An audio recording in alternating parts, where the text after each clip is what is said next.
Hello viewers, আশা করি আপনারা খুব ভালো আছেন আর সবসময় ভালো থাকবেন সেই প্রত্যাশা নিয়ে আমি আপনাদের সাথে আজকে রয়েছি।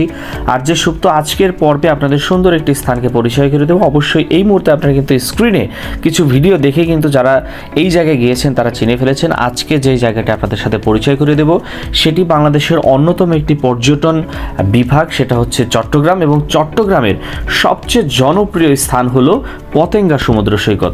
ভিউয়ার্স, আপনারা কিন্তু জানেন যে পতেঙ্গা সমুদ্র সৈকত কর্ণফুলী নদীর মোহনায় অবস্থিত এবং চট্টগ্রাম শহর থেকে দক্ষিণে 14 কিলোমিটার দক্ষিণে এটির কিন্তু অবস্থান রয়েছে এবং এর পুরাটার পর্যবেক্ষণের দায়িত্ব রয়েছে আমাদের বাংলাদেশ নৌবাহিনীর এবং সেখানে নৌবাহিনীর বিশাল একটা ঘাঁটি রয়েছে এবং এই স্থানটি কিন্তু সবার জন্য উন্মুক্ত।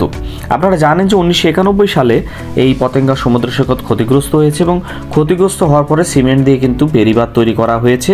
আর এখানে এইটার যে তৈরিটা সেটা কিন্তু কনক্রিট দিয়ে তৈরি করা হয়েছে এবং সব কিছু মিলিয়ে আপনারা যখন এই বিচের যখন নামবেন, এর সুবিশাল বিচ এবং শত শত জাহাজ রয়েছে, সুন্দর আড্ডা দেওয়ার ব্যবস্থা রয়েছে এবং যে রেলিংগুলো দেখছেন এখানে বসে থেকে আড্ডা দেওয়া বিকালবেলা যে এতটা মজা এবং চমৎকার স্পাইসি ফুড রয়েছে, সামুদ্রিক মাছ রয়েছে এবং ফিশ ফ্রাই খেতে পারবেন, কাঁকড়া রয়েছে এবং চুই ঝালের যে মাংস রয়েছে সেটাও কিন্তু আপনারা চাইলে খেতে পারবেন। এবং আপনারা সেখানে যাওয়ার পরে যে চট্টগ্রামের যে জনপ্রিয় স্থান বলা হয় ভ্রমণের জন্য এবং ট্যুরিস্ট অ্যাট্রাকশন, সেটা কিন্তু সেখানে গেলে ফিল করতে পারবেন।